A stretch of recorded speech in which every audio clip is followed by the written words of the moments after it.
Okay, welcome everybody to physics. We're going to talk about springs today.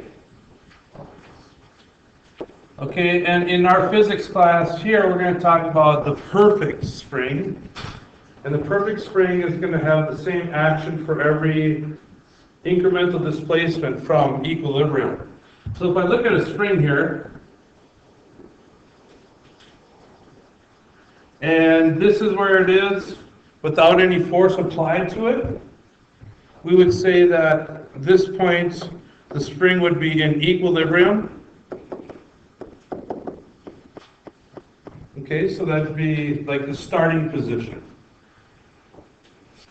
Now, if I would take and apply a force in this direction to the spring, it's going to get stretched, right? And if I would look at the graph as I move, if I have a displacement from here down to here, over time, the graph of the spring, if I say the force of the spring, and this is the displacement from equilibrium, if this is an ideal or a perfect spring, there will be a straight line relationship between the force and the displacement. And the springs that we have and that we're going to do a couple labs with will have this characteristics of a ideal or perfect spring to a point. You know, if you put too much on them, they'll stretch and they won't go back. But as we stretch it further and further from equilibrium, we see that we have a increase and a straight line increase of our force. We already saw that as we go further and further from equilibrium, that's going to apply a greater and greater force, because I was showing as I was adding more and more weights to the spring, you'd see it get longer and longer and longer. Okay, so the first thing that I want to just tell you, and like I said, this is kind of a shorter explanation of everything here in the ending days of our shorter semester. There's this thing here called Hooke's Law. So Hooke's Law is this. The force of a spring is equal to negative kx. So this is Hooke's Law. And x here, x is displacement from equilibrium. Displacement, notice that is a vector quantity, so it has direction. What do you think k is? It's called a spring constant, but it's not a universal constant. It's a constant for each individual spring. So it's like a rating. How strong is your spring? Is what this number is. Okay, so you might be wondering, why in the world is there a negative there? Well, remember, forces are vectors. So if we look back at our stretch, in what direction is the displacement of the spring from equilibrium? Well, it's in the down direction, or we might say negative. But the spring's force, now I said that I applied a force to the spring in this direction, which you can, by doing this third law, there must be another force. Well, if I'm applying a force to the spring is applying that same force back to me. Do you agree? But what direction is that force in for the spring? It's up, right? So the force of the spring is positive. So this is the displacement. This is the force of the spring. They're in opposite directions. Do you agree? So if you look again at this formula, then you will know, according to this explanation, why the negative sign is in front of the kx. Because it's describing that, and it's saying that the force of the spring is in the opposite direction of the displacement. Okay, so this is Hooke's Law, and the next question would be, what kind of label does the spring constant have? So if you're ever looking for the label of anything, you solve for that, and whatever is on the other side is your label. So I would divide by x, and my k then becomes a force over a displacement. So what is my label for my little k, my string constant? Newtons per meter. Newtons per meter. Okay? So what that means is,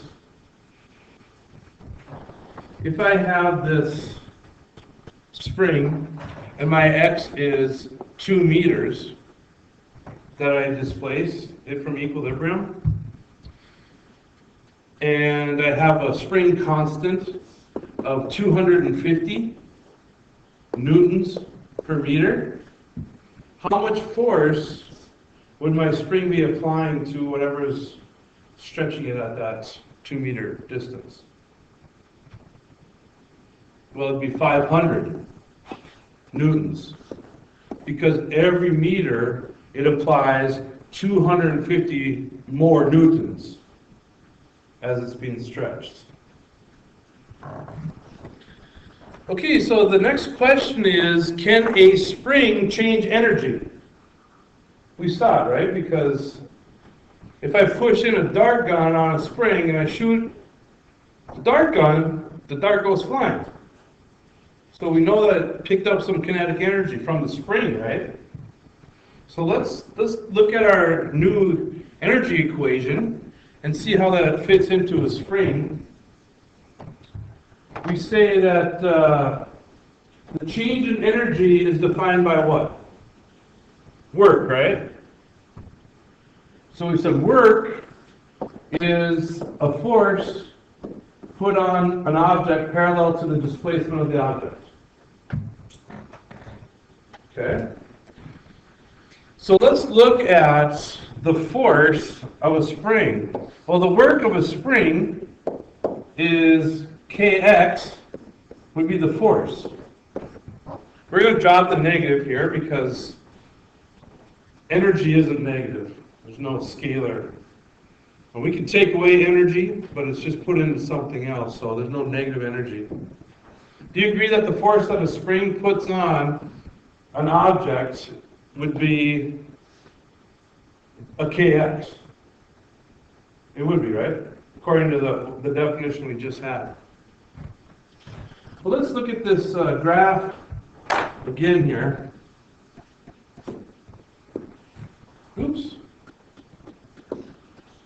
Well, one thing at a time, I guess.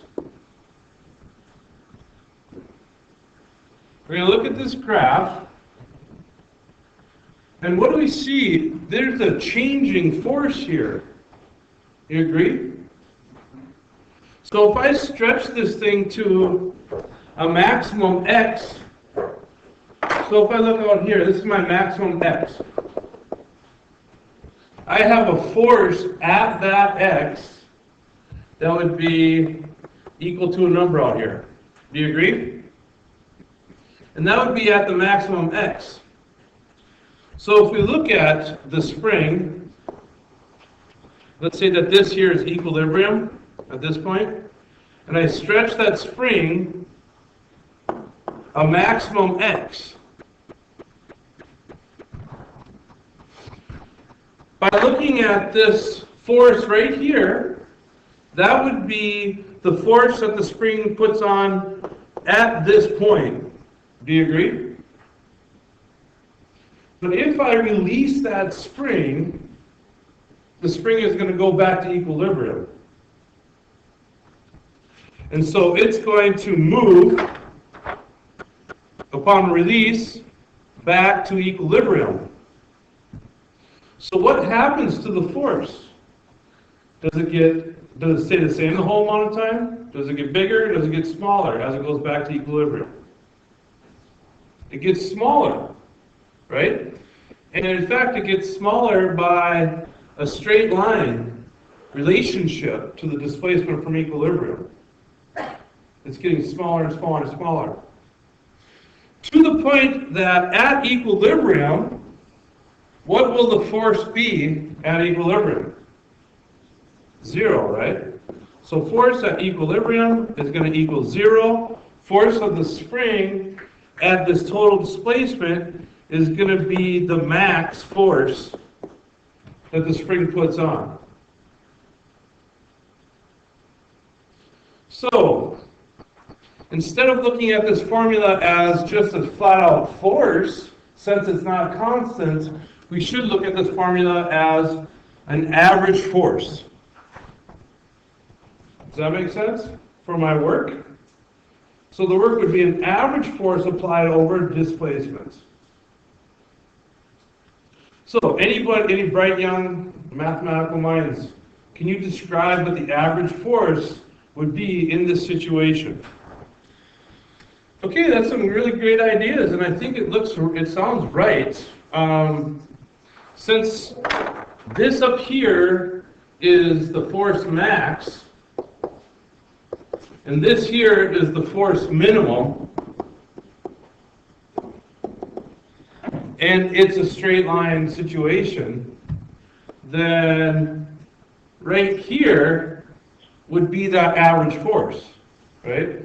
Because every point above that would be equaled out by something below as far as force is concerned. Do you agree? So just like any average that's a straight line relationship, we just take the sum of the two numbers divided by 2. In this case, in every case with the spring, it's really the maximum number divided by 2, since the minimum number is 0, which is what you guys came up with. So the average force that a spring applies through this maximum displacement to the equilibrium would be 1/2 of the max. Do you agree? Okay, so now we got to look at this in a different situation. We could say not just kx, but 1/2 kx. Right?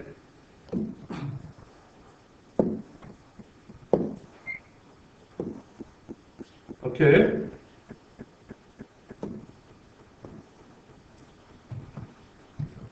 But what distance or displacement is this going to be working with? Because if we look at our formula right now, we're happy with our definition on this average force part. But now the question is, what displacement does this occur over? I need some ideas on that. Okay, so if we define our force of the spring max at a certain displacement from equilibrium, then this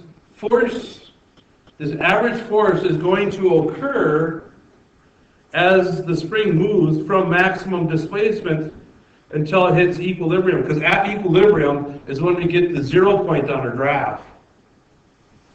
So this x displacement that we use to define the force, or the average force, that's the same x displacement over which that force will act. So then we have our squared relationship here that you're talking about. So the work of a spring, or the work that a spring can do, is 1/2 k x squared. Or we can call it the potential energy of a spring, because the potential energy can be, released into kinetic energy. So do you guys understand and believe this formula? Okay, so that's our new formula for potential energy. It's right here. Here's our Hooke's law. So the question is, what good is this? Well, this isn't something you'd want to try at home. But this is actually the basis of one of the Science Olympiad events this year. So this guy's going to be bungee jumping. Okay, so we know that when he gets down to the bottom, he wants to have a safe distance of 15 meters, just in case the math didn't quite work out or the spring went bad. So we want to stop him at 50 meters above the ground. We know that the length of this rope here is 15 meters.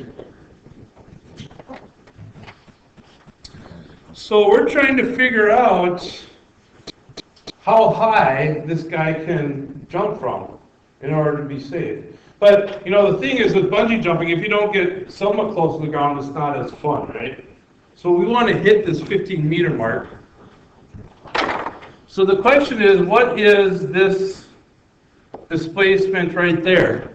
So we can figure out the total overall height of where we want to do the bungee jump from. I don't think he has to worry about it. I think he has to worry about seeing the side of the cliff.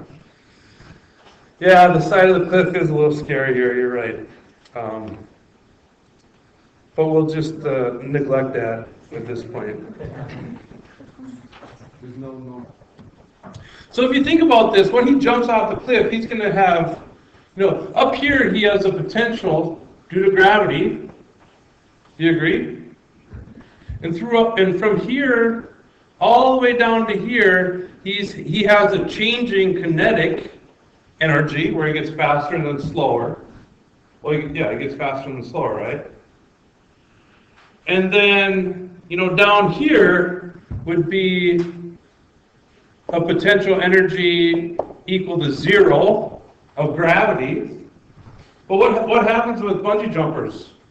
They bounce back up, right? So not only is there a potential energy of gravity, but of 0, but there's a potential energy of the spring that would be the max that we're going to get from this jump. The question is, how is the potential energy from gravity going to be 0? Well, in reality, if you remember the first lecture I said, there's never an actual 0 potential energy due to gravity. It's always relative to a position. So what we're saying here is, if the rope doesn't break, he can't fall any further. And that's the way we're going to make sure. We're going to make sure that when this thing is totally sprung all the way, we're at a safe height, which we're going to say there's a potential energy due to gravity of 0, as long as the rope doesn't break. So that whole potential energy due to gravity is, you can set it at a 0 point in many different spots. Because even here, we say we're at a 0 potential, but we're 1,700 feet above sea level. So theoretically, we could still roll down to sea level, or even further if there's a hole in the ground. Okay, so what we're going to end up having here is, so what we have here then is we're going to have a change in potential due to gravity as we move from here to here, right? And that change in potential is really going to be going into a potential energy of the spring. Do you agree? So we have to say that we're going to equal the potential energy of the spring at its max. Any questions about that? Okay, so the question is, well, what about the kinetic energy? Well, during this jump, there's a change in kinetic energy. Because here at the top you have 0, and then you get greater, greater, greater. Somewhere in the middle you have your max kinetic energy. Well, that would actually be, that's hard to figure out. Somewhere in the middle you have your max kinetic energy. But right at this point, we start turning that kinetic energy into the spring potential until finally at the end, when we have a velocity of 0 at this point, we have no kinetic left. Everything we have that we gained in kinetic due to the change in gravitational potential turns into potential of the spring. So, in the beginning, we have all gravitational potential. In the end, we have all spring potential. In the middle, we have different amounts of those potentials plus kinetic. But we're just going for this endpoint. So we can say then mg delta H is equal to 1/2 kx squared. We better have a k here. And when you look on your bungee cords, if you're going to buy them online, they have all the k's for the bungee cords. We'll just say that this k of the bungee cord is 20 newtons every meter. Okay? So now all we really have to do is,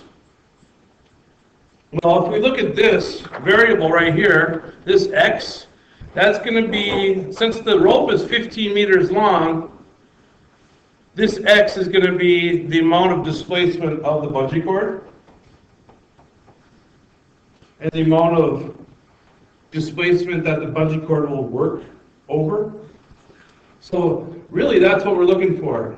If we solve for x here, then we can fill in all the rest of the variables, and we can figure out, well, we have the other variables, so if we have x, then we know how high we should be jumping from. So let's do that. Let's say 2 mg delta h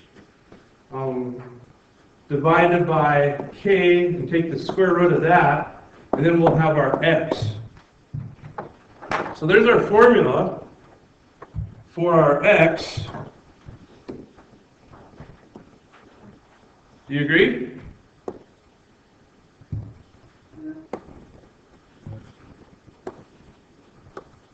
Okay.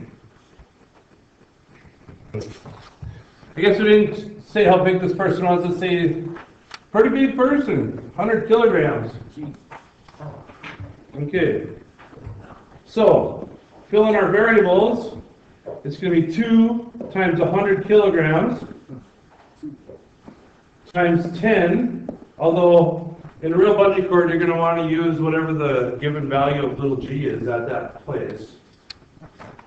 And then the h is going to be the change in h from here to here. What do you think that change in h could be defined as?